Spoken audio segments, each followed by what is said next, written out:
Klar!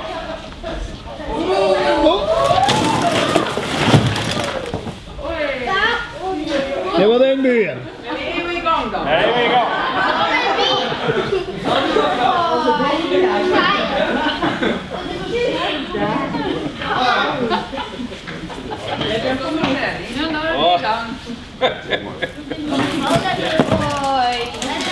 Då kan det gå. Du får sätta händelser.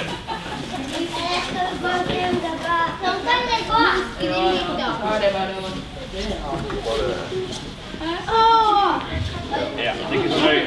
Vad har gjort sig med så? Så. Det är bra.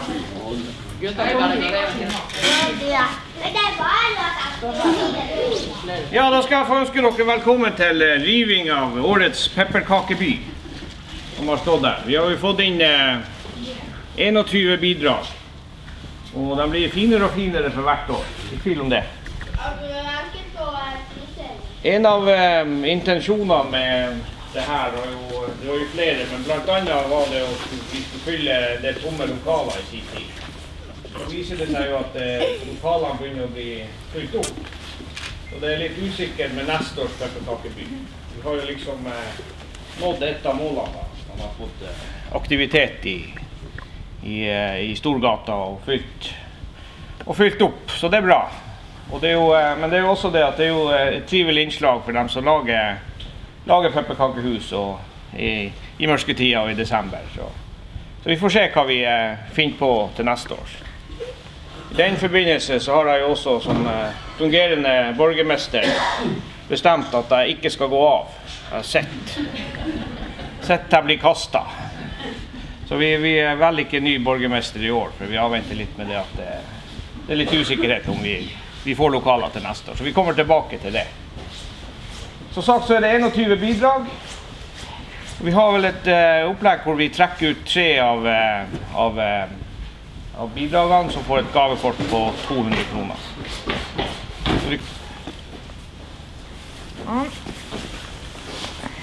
Det var første. Det var første og dessverre. Og det er Honningsvåg Brygge.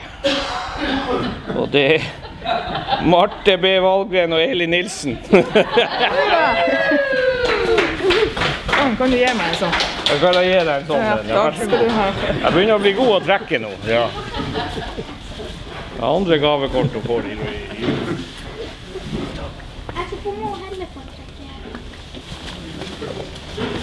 Nummer 2. Og det er HMF.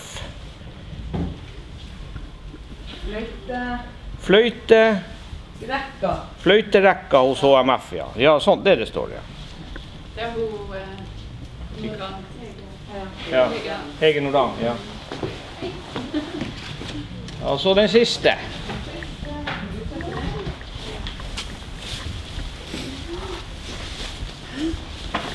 And the winner is... Og det er Kirken. Stian og Vebjørn Einvik. Jeg vet ikke, det er vel flere kirker, men det... Ja, det er en av de som står oppå der. Ja. Det er masse nonser. Ja. Da har vi kåret 3 vinnere som får det gavekortet. Takk til Erika som har tatt seg av det her og gjort en kjempejobb med å stille ut her og gjøre det kjempefint. Liten applaus.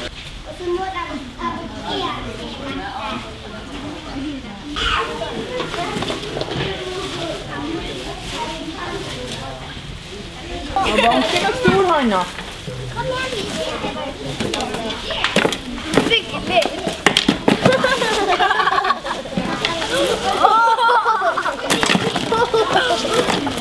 Nå tar jeg det her. Vi tar den. Den. Du, Frida, vi gjør den. Tina. Så gjør det den. Den. Vi tar den.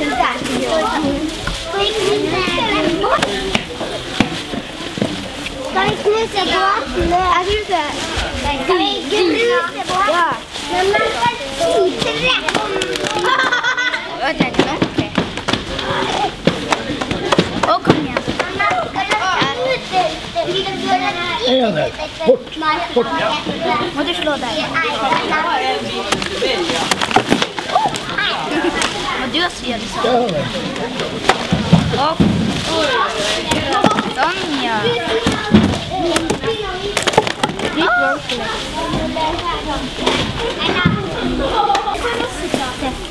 I dag skal vi ta.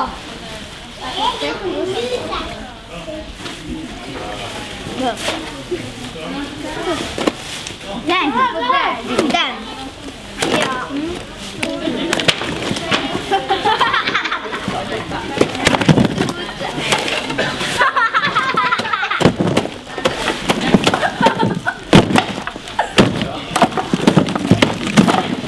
Det blir lite på. Ja. Se, Tina. Du, Tina, se. Hva gjør du her? Vi kan se her.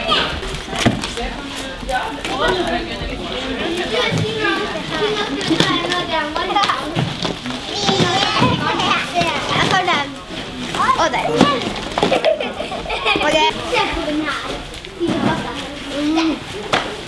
Er det godt med pepperkaker? Ja. Er det? Ja.